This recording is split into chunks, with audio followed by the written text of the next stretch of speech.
Like and subscribe to my channel and click the bell icon to get new video updates. How exactly does the chat change work?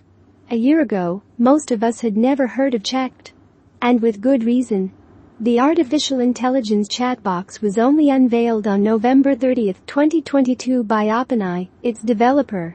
Now, less than 6 months later, a Google search for Chat returns hundreds of millions of results, making it the best since the most talked about era. New technology has been the talk of the town. The big question is, how will it change the way we live and work? And the simple answer is nobody really knows.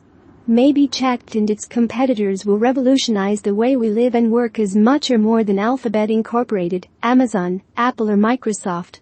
Or maybe something newer will set aside pushed. What happened to Kpro, one of the best-selling personal computers in the 1980s, and CompuServe, the dominant online service provider at the time? Ask me in 20 years. I give you my final answer. A few years ago I attended a lecture where the speaker spoke about the inability to predict the future.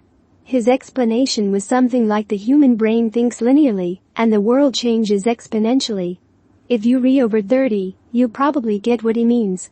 I am among those whom columnist Kimberly Ross recently described as two generations, with an analog childhood and a digital adulthood. Late baby boomers, virtually all Generation Zers, the nearly 66 million Americans born between 1965 and 1980, and some of the millennial generation share this trait.